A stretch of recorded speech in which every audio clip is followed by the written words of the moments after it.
Okay, now I am live. Ram Ram सभी को। तो आज के इस वीडियो में हम बात करने वाले हैं हठ योग के समान परिचय या फिर समान स्वरूप के बारे में। तो जो हमारा पहला यूनिट है पहले पेपर की योग परिचय की, तो उसमें हमें चार पॉइंट्स है। पहला हठ योग का स्वरूप, दूसरा है योग का अर्थ, परिभाषा एवं उद्देश्य, तीसरा है योग अभ्यास हेतु उपयुक्त स्थान, कुटी, वेशभूषा एवं वातावरण, फिर चौथा है योग के साधक बाधक तत्व, यौगिक आहार, हठ सिद्धि के लक्षण, वो भी हठ प्रदीपिका के अनुसार। तो मैंने यहाँ पे चारों को बना लिया है, लेकिन इन चारों को एक ही वीडियो में करने में टाइम लगेगा, इसलिए मैं एक एक करके बताऊंगा इसमें। तो आज हम जानते हैं हठ प्रदीपिका का स्वरूप। सबसे पहले हम हठ योग का अर्थ एवं स्वरूप जान लेते हैं। तो हठ योग का एक बहुत ही महत्वपूर्ण स्थान है और ऐसा माना जाता है कि तंत्र विद्या के समान भी माना जाता है, क्योंकि भगवान शिव ने ही इन तंत्र विद्या तथा हठ विद्या के आदि प्रेरणता है। इन्होंने ही भगवान शिव द्वारा ही इन दोनों विद्याओं का उदय हुआ है। एक प्रचलित मान्यता के अनुसार 14वीं से 15वीं सदी में भारत में तंत्र विद्या अपने चरम उत्कर्ष पर थी। अत्यधिक प्रचलित होने के कारण लोगों ने इसका अत्यंत दुरुपयोग प्रारंभ कर दिया तथा इसके नेगेटिव प्रभाव देखने को मिलने लगे। तो उस समय के नाथ संप्रदाय के आचार्य मत्स्येंद्रनाथ गोरखनाथ ने हठ विद्या को जन सामान्य के लिए सुलभ रूप से प्रतिष्ठित कर दिया, जिसे राजयोग का अभिन्न अंग के रूप में भी स्वीकार किया जाता है। फिर हम हठ योग को प्राण निरोध प्रधान साधना पद्धति के रूप में भी जाना जाता है तथा हठ शब्द की उत्पत्ति दो शब्दों से मिलकर बनी है, हा और ठा। तो हा का मतलब यहाँ पे सूर्य का प्रतीक है तथा ठ चंद्र का प्रतीक है, अतः सूर्य और चंद्र का योग ही हठ योग है। ये सूर्य और चंद्र वस्तुतः मानव शरीर में विद्यमान नाड़ियों के भी प्रतीक हैं, जिन्हें क्रमशः पिंगला या सूर्य नाड़ी और ईड़ा या चंद्र नाड़ी कहा जाता है। परस्पर दो विपरीत धर्म वाले तत्वों के संकेत के रूप में हा और ठा का प्रयोग देखने को मिलता है। यतः प्राण और अपान, पित्त और कफ, ग्रीष्म और शीत, दिन और रात, शिव और शक्ति आदि, इन सब का मिलन हठ योग कहलाता है। मानव शरीर के अंदर दो प्रमुख शक्तियाँ हमेशा सदैव कार्य करती रहती हैं। एक है मनस या चित्त शक्ति, दूसरा है प्राण शक्ति, जिनके प्रतीक क्रमशः सूर्य और चंद्र हैं। हम हकार को सूर्य, पिंगला नाड़ी, ग्रीष्म, पित्त, शिव, दिन या रजस भी बोल सकते हैं, और ठकार को चंद्र नाड़ी, ईड़ा नाड़ी, शीत, कफ, शक्ति, रात, तमस, ये सब भी हम बोल सकते हैं। जब हम प्राणायाम का अभ्यास करते हैं तब हा और ठा, इंगला और पीड़ा का मिलन होने से सुषुम्ना नाड़ी में प्राण का प्रवाह होता है, जिससे कुंडली शक्ति जागृत करती है और षट चक्रों का भेदन करते हुए साधक समाधि की स्थिति में चला जाता है। अतः इससे हठ योग सिद्ध होता है। हमें विभिन्न ग्रंथों में हठ योग की बहुत सारी परिभाषाएं मिलती हैं। जैसे सिद्ध सिद्धांत पद्धति में हमें हठ योग की परिभाषा मिलती है, जिसमें बोला गया हकार को सूर्य कहा गया है तथा ठकार को चंद्र कहा गया है, और सूर्य एवं चंद्र स्वर के योग को ही हठ योग कहते हैं। और योग शिखोपनिषद में भी हमें हकार से आशय सूर्य स्वर से है तथा ठकार का अभिप्राय चंद्र स्वर से है। सूर्य एवं चंद्र के मिलन को हठ योग कहा गया है। फिर हमें हठ योग के कई सारे ग्रंथ मिल जाते हैं। हठ प्रदीपिका, हठ रत्नावली, ग्रंथ संहिता, शिव संहिता, उसी संहिता, हठ योग प्रदीपिका इत्यादि। अब हम जानते हैं हठ प्रदीपिका का संक्षिप्त परिचय एवं स्वरूप। उससे पहले हम स्वामी स्वात्माराम जी के बारे में जान लेते हैं। हठ प्रदीपिका के रचनाकार स्वामी स्वात्माराम जी हैं तथा स्वामी स्वात्माराम जी को एक प्रसिद्ध आचार्यों में भी माना जाता है। इन्होंने 14वीं से लेकर 16वीं शताब्दी के मध्य हठ प्रदीपिका की रचना की, क्योंकि उस समय समाज में बहुत सारे आडंबर पाखंड फैले हुए थे। सभी लोग अपने को योगी मान रहे थे। लंबे बाल रखे और गेरुए वस्त्र पहन के अपने आप को सभी लोग योगी मान रहे थे। तो उन पाखंडों को दूर करने के लिए स्वामी स्वात्माराम जी ने हठ योग की रचना की। फिर हम हठ प्रदीपिका में योग के स्वरूप की बात करें तो ये साधना पद्धति का ग्रंथ है, जिसके आदि प्रवर्तक या पहले वक्ता स्वयं भगवान शिव माने जाते हैं, जिन्हें हम आदिनाथ भी कहते हैं। आदिनाथ के कारण ही इसे नाथ योग अथवा नाथ संप्रदाय का योग भी कहा जाता है। अगर हम हठ योग के साधना की लक्ष्य की बात करें तो स्वामी स्वात्माराम जी ने ये बोला है कि हठ योग साधना का एकमात्र लक्ष्य राजयोग की प्राप्ति करना है, तथा उन्होंने ये भी बोला है कि हठ योग एवं राजयोग एक ही सिक्के के दो पहलू हैं। जिस प्रकार केवल एक तरफ से छपे हुए सिक्के का कोई मूल्य नहीं होता, ठीक उसी प्रकार अकेले हठ योग या राजयोग का भी कोई मूल्य नहीं होता।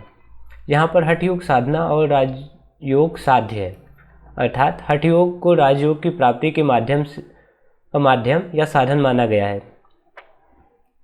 हठ योग साधना का पालन करके ही राजयोग को प्राप्त किया जा सकता है। इसके अतिरिक्त राजयोग को प्राप्त करने का कोई अन्य साधन नहीं है। इसलिए ये दोनों हठ योग एवं राजयोग एक दूसरे पर पूर्ण आश्रित हैं। अगर हम हठ प्रदीपिका के योग के अंगों की बात करें तो हठ प्रदीपिका को चतुरांग योग माना गया है, क्योंकि हठ प्रदीपिका में स्वामी स्वात्माराम ने 5 उपदेशों के माध्यम से हमें योग के 4 अंगों का वर्णन किया है, जो क्रमशः हैं आसन, कुंभक, मुद्रा एवं नादानुसंधान। आसन वाले चैप्टर में हमें 67 श्लोक देखने को मिलते हैं, कुंभक में हमें 78, मुद्रा में हमें 126, कहीं कहीं किसी बुक में हमें 130 का भी वर्णन मिलता है, और नादानुसंधान में हमें 114 का वर्णन मिलता है, 114 श्लोकों का वर्णन मिलता है। और 5वां जो अध्याय है उसमें योगिक चिकित्सा का वर्णन मिलता है, जिसमें सिर्फ 26 श्लोक हैं। अब हम प्रथम उपदेश की बात करें तो स्वामी स्वात्माराम जी ने सर्वप्रथम उपदेश में सबसे पहले आदिनाथ भगवान शिव को प्रणाम किया है, फिर उसके बाद उन्होंने अपने गुरु को नमस्कार किया है, फिर उसके बाद हठ योग विद्या का उपदेश प्रारंभ किया है, तथा उन्होंने कुछ और गुरुओं के नाम लिए हैं, उनको नमस्कार किया, जैसे मत्स्येंद्रनाथ, साबरनाथ, आनंद भैरवनाथ, चौरंगीनाथ और गुरु गोरक्षनाथ आदि को। फिर उन्होंने हठ योग साधना के लिए उपयुक्त स्थान की बात की है। उन्होंने ये बताया है कि स्थान कैसा होना चाहिए, देश कैसा होना चाहिए, और मठिका कुटी कैसे होनी चाहिए। उन्होंने देश के बारे में बताया कि जिस देश में आप योग कर रहे हैं वो अनुकूल होना चाहिए, धार्मिक होना चाहिए, वहाँ पे किसी भी प्रकार का उपद्रव ना हो। उन्होंने ये बताया कि कुटिया के चारों तरफ लगभग 4 हाथ या फिर 25 फीट तक पत्थर, अग्नि या पानी आदि नहीं होना चाहिए। मतलब एक धनुष का जो परिणाम पर्यंत होता है वो उन्होंने 25 फीट के लगभग बताया है। तथा उन्होंने कुटिया के बारे में बताया कि द्वार छोटा हो, कोई छिद्र या बिल ना हो, जमीन समतल हो, ऊंची नीची ना हो, ज़्यादा बड़ा स्थान ना हो, गोबर से लिपा हुआ हो, साफ एवं स्वच्छ हो, कीड़ों आदि से रहित हो, तथा उसके बाहर मंडप हो, यज्ञ वेदी हो, कुआं हो, ये सब आदि होना चाहिए। तथा कुटिया के चारों तरफ एक दीवार बनी होनी चाहिए ताकि कोई जंगली जानवर या पशु अंदर ना आ पाए। फिर उन्होंने साधक एवं बाधक तत्वों का वर्णन किया है।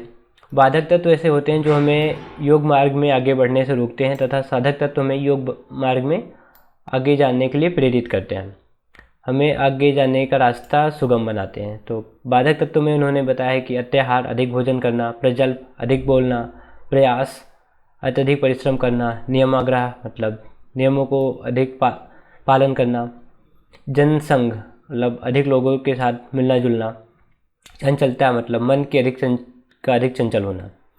तथा उन्होंने 6 साधक तत्वों का भी वर्णन किया है। पहला है उत्साह, साहस, धैर्य, तत्वज्ञान, दृढ़ निश्चय और जन संपर्क परित्याग।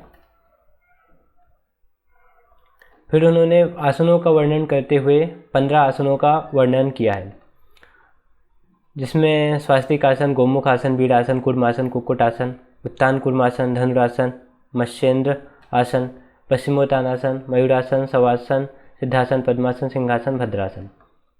इन आसनों में से सिद्धासन, पद्मासन, सिंहासन और भद्रासन को 4 प्रमुख आसनों की श्रेणी में रखा है, तथा सिद्धासन को सबसे अधिक श्रेष्ठ बताया है, तथा सिंहासन को योगियों का पूजित आसन भी बोला गया है।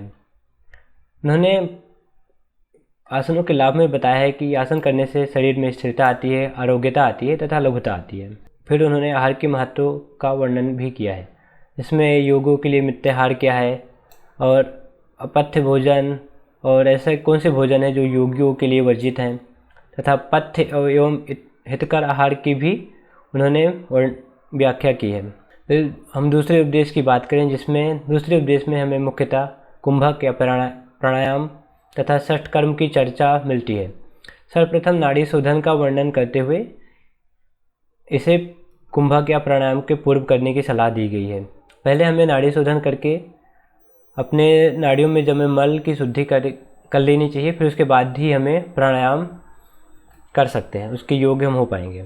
तथा षट कर्म का वर्णन करते हुए स्वामी स्वात्माराम जी ने कहा है कि जिनके शरीर में चर्बी या कफ ज़्यादा बढ़ा हुआ है उन सभी को प्राणायाम के पूर्व षट कर्मों का अभ्यास करना चाहिए, जिससे वात पित्त व कफ आदि दोषों संतुलित हो जाते हैं।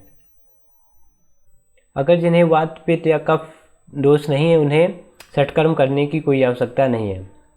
उन्होंने 6 षटकर्मों का वर्णन किया है: धोती, वस्ती, नेति, त्राटक, नौली एवं कपालभाति। फिर उसके बाद उन्होंने 8 प्रकार के कुंभक प्राणायाम का वर्णन किया है और घृण संहिता में भी हमें 8 प्रकार के कुंभक का वर्णन मिलता है, जिसमें है सूर्यभेदी, उज्जाई, शीतकारी, शीतली, भस्त्रिका, भ्रामरी, मूर्छा, प्लावनी। तथा इसी अध्याय में हमें हठ सिद्धि के लक्षण का भी वर्णन मिलता है। फिर उसके बाद तीसरा अध्याय है मुद्रा का। स्वामी स्वात्माराम जी ने कुंडली जागृत के लिए मुद्राओं के अभ्यास को बहुत ही उपयोगी माना है। हठ प्रदीपिका में हमें 10 प्रकार की मुद्राओं का वर्णन मिलता है: महामुद्रा, महाबंध, महाभेद, खिचड़ी, उड्डयन बंध, मूलबंध, जलंधर बंध, विपरीत करनी, वज्रोली तथा शक्ति चालनी। इन सब में हमें खिचड़ी मुद्रा को सबसे श्रेष्ठ माना गया है। फिर आता है चौथा अध्याय, चौथा उपदेश, जो कि नादानुसंधान का है। इसमें नादानुसंधान योग का अंतिम अंग माना गया है, जिसकी 4 अवस्थाएं होती हैं: आरंभ अवस्था, घट अवस्था, परिचय अवस्था, निष्पत्ति अवस्था। तथा इसमें यह भी वर्णन किया गया है कि ये अवस्थाएं कैसी हैं, इनके क्या क्या लक्षण हैं। तथा इसी अध्याय में हमें समाधि के 16 पर्यायवाची शब्दों की प्रमुखता को बताया गया है तथा शरीर में स्थित 72,000 नाड़ियों का भी वर्णन किया गया है तथा इन सभी नाड़ियों में सुषुम्ना नाड़ी को मुख्य माना है और बाकी सभी को कोई विशेष उपयोगी नहीं माना है। फिर आता है 5वां अध्याय। यह हठ प्रदीपिका का सबसे छोटा अध्याय है। इसमें यौगिक चिकित्सा के बारे में वर्णन मिलता है। इसमें स्वात्माराम जी ने ऐसा बताया है कि गलत विधि से योग क्रिया करने पर जो रोग उत्पन्न होते हैं उनमें मुख्यतः वात, पित्त एवं कफ का वर्णन किया है। वात के संतुलित होने पर हमें 80 प्रकार के रोग उत्पन्न होते हैं तथा पित्त के असंतुलित होने पर 40 प्रकार के रोग तथा कफ के असंतुलित होने पर हमें 20 प्रकार के रोग उत्पन्न होते हैं तथा इसके निवारण का भी वर्णन किया है। हठ प्रदीपिका के स्वरूप में बस इतना ही था। बाकी योग का अर्थ एवं परिभाषा अगले वीडियो में देखेंगे।